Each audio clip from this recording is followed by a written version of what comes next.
Hello everyone, this is Ava coming to you from Soul GPS, currently still in Poland. And I'm coming to you with a short message today, but a message that's important nevertheless, that I really wanted to share as it's something that's also very much in resonance with me right now. And that is the message of experiencing relapse in your life. What I mean by that is, in the narcissistic abuse context, it would mean basically breaking your no contact rule, which I'm sure you have heard is probably the most powerful way to begin your healing process, your healing journey. If you do happen to do that, meaning if you do happen to break your no contact and go back to the abuser, whether it is your parent, whether it's your sibling, friend, boyfriend, ex-boyfriend at this point, hopefully, do not beat yourself up over it. There's a certain power in relapse. It's going through recovery, or even you can take that out further to building a new habit or changing a lifestyle. It is a gradual process. Oftentimes, at least I am guilty of this, we put huge expectations over us, meaning that we try to go and do things called turkey. We get excited about a diet, we get excited about a workout, or we get excited about certain habit that we really want to implement in our lives, and then we just want to give it our all. And sometimes for a few days we succeed and we notice the changes and we're just blown away by how good it feels or how different it feels, only to then relapse and go back to our old habit. I believe that the graph of growth never is a line that is upward pointing, that is smooth. It's always a jagged edge. We always go up and down and up and down. The key for us is to keep that momentum up. When it comes to narcissistic abuse, I believe the powerful thing about breaking no contact is to once more see, to make sure that indeed we do not want that toxic person in our life anymore. And it just gives us another valid idea to prove our point, because generally the abuse, what happens is the abuse escalates. It gets worse.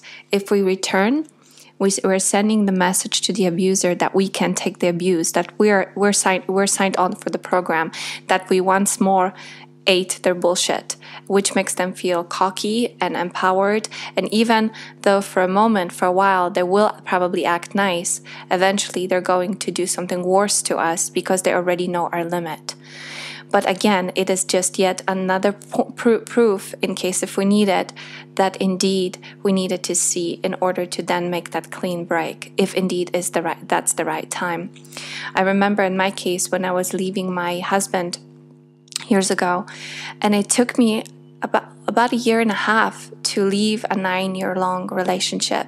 It wasn't easy. I went back and forth. I wasn't sure whether I was doing the right thing. I was inundated with cognitive dissonance, which is a state of mind that is very much anxiety producing, in which we try to hold two opposing beliefs in our head at the same time. Yes, he's nice. He's making me coffee. He's making me breakfast. He's being super sweet. He's giving me all these massages. But then he makes these snide comments and underhanded jabs and criticisms and keeps on planting all sorts of belief systems in my head that make me feel like I will not be able to make it without him. Like the world is an evil place and he's the only savior. He's the only person that is going to make me happy, which of course is an utter lie. But after years of brainwashing, we often begin to believe that.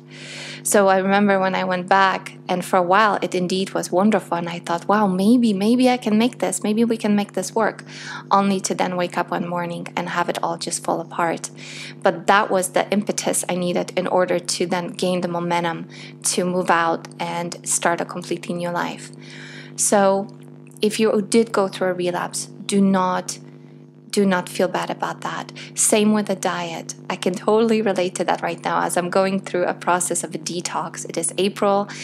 The blooms are coming out. The spring is here, and I just feel like having a very clean diet. So for a few days, I was eating all raw. I was feeling phenomenal, and then I got to the point where I almost kind of plateaued, and I started to crave other things, and the stress of the anxiety sort of from trying to stay on track was greater than the little compromise that I would make if I had something else, if I had something different, something that I knew wasn't super healthy, but I wanted it, and I just couldn't get out of my mind. So I relapsed. I went back, and for a couple of days I ate not as clean, and it caught up with me. My sleep wasn't as good, and my face got swollen, and I was just feeling more tired, much less productive. My energy levels were all over the place. So I'm like, okay, well, now I learned the lesson. I can now try and improve it again and slow down and get more mindful and really, really pay attention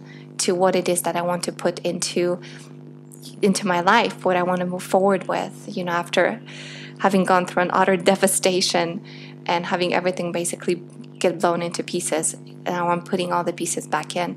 Same with habits.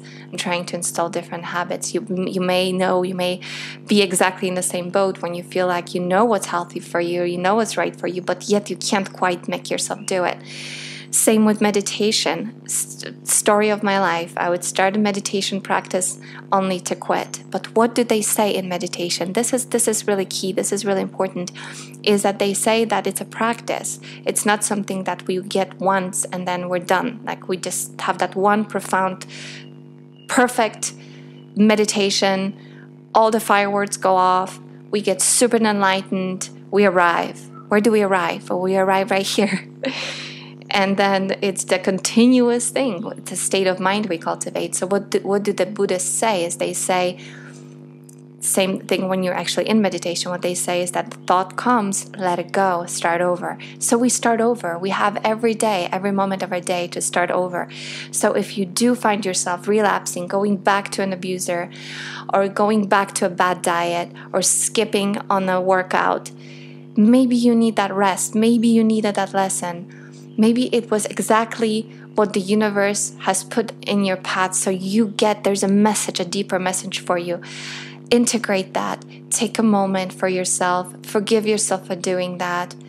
And then begin again. I hope that this little message that I'm sending to you right now was useful, was helpful for you. If it was, that makes me super happy. Wherever you are in the world, wherever you are listening, I'm just so thrilled that I'm able to connect with the world right now through this wonderful medium. So I'm sending you blessings from Central Europe, all the way from Poland, and I look forward to catching up with you on another video. Take care.